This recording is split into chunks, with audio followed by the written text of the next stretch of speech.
महाराष्ट्र मराठा आंदोलन को लेकर पूरी तरीके से आग में जल रहा है और धीरे धीरे पूरे महाराष्ट्र को मराठा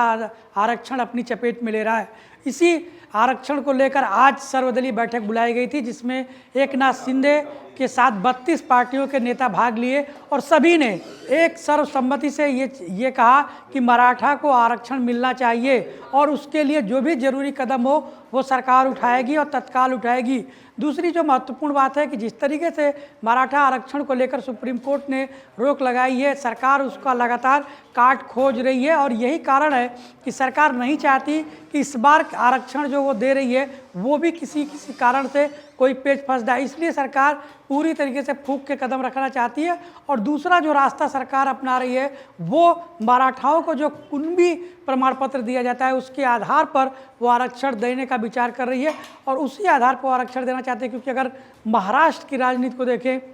तो सबसे पहले 1902 के करीब जब वहाँ पर अभी राजशाही व्यवस्थाएं थी, उस समय जो है कुणबी के नाम से एक प्रथा चलाई गई थी और उसके द्वारा उस आरक्षण की शुरुआत की गई थी। तो जो बाद में भी ये आरक्षण की सुविधाएं जारी है, लेकिन मराठा आरक्षण को लेकर जो आंदोलन शुरू हुआ वो 1971 से शुरू हुआ और 1971 के बाद से 2018 में ये आंदोलन फिर से दोबारा जोर पकड़ा और उसके बाद जो राज्य सरकार थी उसने 16% आरक्षण की व्यवस्था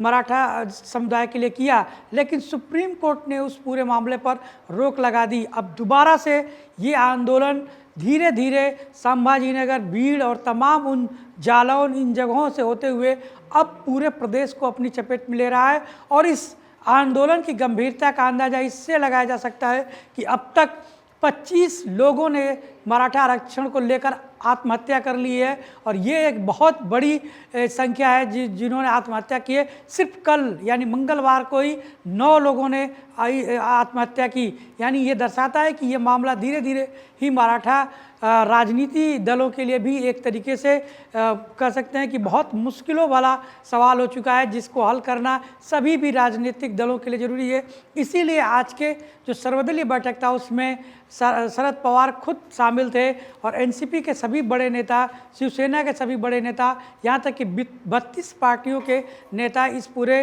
सर्वदलीय बैठक में शामिल थे। और उसके बाद एकनाथ शिंदे बाहर निकले और उन्होंने कहा कि सभी राजनीतिक दल इस बात को लेकर एकमत हैं कि मराठाओं को आरक्षण मिलना चाहिए, लेकिन जो उसका तरीका है वो इस तरीके से निकाला जाए कि ताकि वो फिर से न्यायालय में जाकर न फंसे। और दूसरी बात, जो दूसरे समुदाय के लोग हैं उनको जो आरक्षण मिल रहा है उसमें भी कोई छेड़खानी ना हो, यानी उनमें कोई कमी ना आए। यानी साफ है कि अब मराठा के आरक्षण को लेकर एक बड़ी राजनीति होगी। तो 2024 के चुनाव तक अगर सरकार यानी राज्य सरकार और केंद्र सरकार मिलकर इसको हल नहीं करते हैं तो आने वाले समय में और मुश्किलें बढ़ेंगी। जो मराठा आंदोलन के इस समय के जो अगुआ नेता हैं मनोज जारंगे, जो लगातार पिछले 8-9 दिनों से अनशन पे बैठे हुए हैं, उन्होंने ये कहा है कि अगर ये बात जल्द से जल्द सरकार नहीं मानती है तो वो अब आमरण अनशन पर बैठेंगे, यानी जल और अन्न का भी त्याग कर देंगे। तो ये एक चुनौती है वहाँ की राज्य सरकार के लिए कि वो इस आंदोलन से, क्योंकि ये आंदोलन हिंसक रूप लेता जा रहा है और 4 विधायकों के घरों को आग के हवाले कर दिया गया, तमाम बसों को आग के हवाले कर दिया गया। और ये इस बात की चिंता है कि अब तक कई विधायक और कई सांसदों ने अपनी ही पार्टी से इस्तीफा दे दिया है इस आंदोलन को लेकर। तो इस आंदोलन की जो तीव्रता है वो समझ में आती है कि मराठा आंदोलन इसलिए भी बहुत महत्वपूर्ण हो जाता है कि महाराष्ट्र में मराठाओं की संख्या लगभग 4 करोड़ है, यानी 33% भी मराठाओं की है और ये सभी सीटों पर एक तरीके से अपना विशेष प्रभाव डालते हैं। और यही कारण है कि कोई भी राजनीतिक दल इस बात के लिए अभी सभी चिंतित है कि किस तरीके से इस पूरे मामले को हल किया जाए और ये जो आग पूरे महाराष्ट्र में धीरे धीरे फैल रही है उसको खत्म किया जाए।